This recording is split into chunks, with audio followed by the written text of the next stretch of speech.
Hello and welcome to Fortnite Fortune, the only show with real skins and V-Buck giveaways every other day.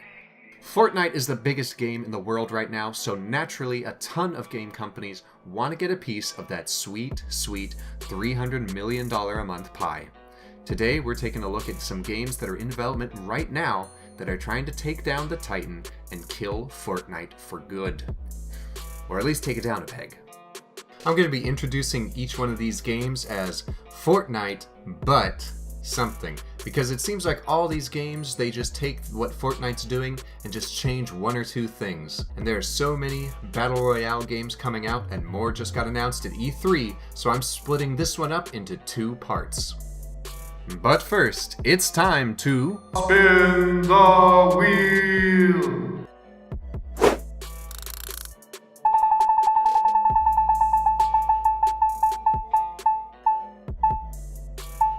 Alright, today we're giving away 1,000 V-Bucks on any platform. You already know what to do to enter. Just hit that like button, subscribe with notifications so you know when I announce the winners, and comment down below spin to win. And I'll be announcing the last video's winners later in the episode, so stay tuned. And now, let's get into it.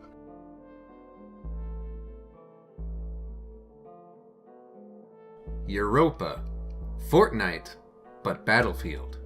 First game is called Europa. It's from Tencent, which is a Chinese company. They've already made the PUBG mobile game, so you know that they have a little bit of Battle Royale experience under their belt.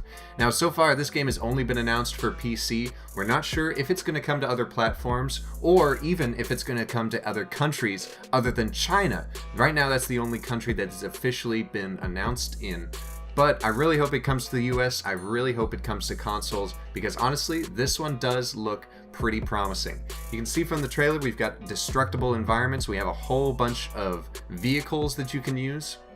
I'm interested to see how the Battle Royale formula works with these huge maps and these massive vehicles. I mean, it's one thing when you've got some people riding around in motorcycles, some people riding around in a truck. It's totally different when people are in tanks and helicopters versus people on the ground. I want to know how they're going to keep things fair. I want to see how they're not just going to make it so that the winner is the first person to get into a helicopter, that kind of thing. Hopefully all those questions will be answered in English if this game actually does come to the US. Maelstrom. Fortnite, but World of Warships. Maelstrom is a ship-based last man standing, or really a last ship sailing type of game. It's out now in early access. If you're on Steam, you can pick it up for 20 bucks right now. It has a very positive rating. This one seems to borrow from a lot of different games. You have the last man standing gameplay like a Battle Royale. You have weak NPC enemies like in a Dota League of Legends type MOBA that you can kill to earn power-ups. And you have the kind of intense ship-to-ship combat that you would see in World of Warships. All of that wrapped up in a really unique aesthetic that's part pirates, part like Warhammer. You have orc ships that are literally pulled by teams of sharks. I mean, some of these ships look really cool. There are massive NPC monsters in the mix as well. It looks like most games are between 16 ships, so it's a little bit smaller, a little bit quicker game than you would expect from a 100-person Battle Royale game. And I like that. I like that we're getting variation in the number of players in the game. I like that we're getting variation in the locations, the settings, even the base mechanics. Like, this one's not, like, you couldn't even really call this one a shooter, could you? It's like a third-person sailor. Can that be a new genre?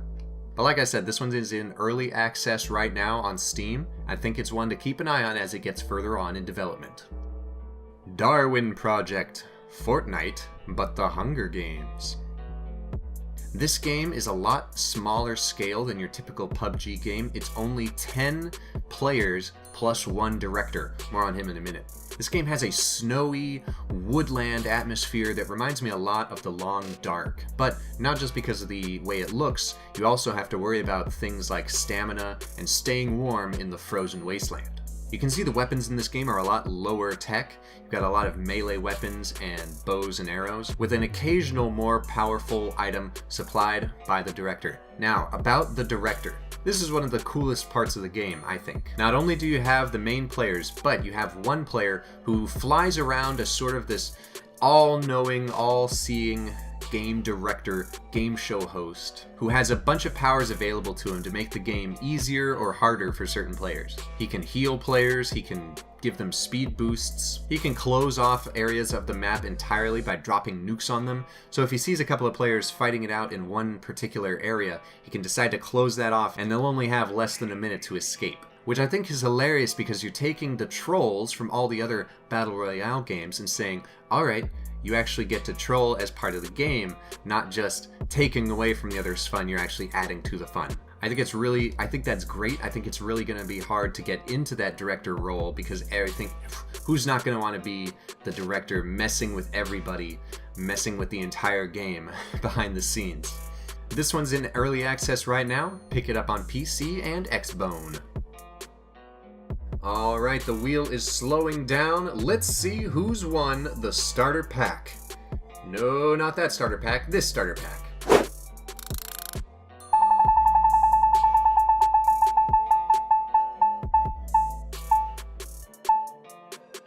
Congratulations, Yasuo Scripter. You are our first Fortnite Fortune winner.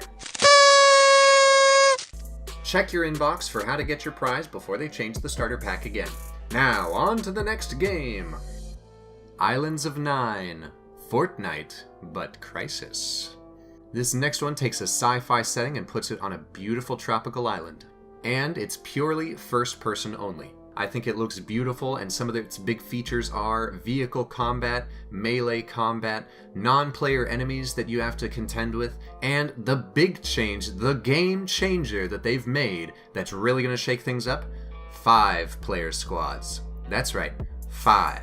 That's more people than are playing Lawbreakers right now. If you want to play this one, you might have to wait a little while. It is in closed alpha on PC, and they're all out of invite codes. But you can sign up on their website and get notified when those are available again. Right now it's PC only, with consoles coming sometime in the future. Bonus round. Fallout 76 is not on this list. If you remember from my last video, I speculated that Fallout 76 could be the next Fallout killer that gets announced at E3.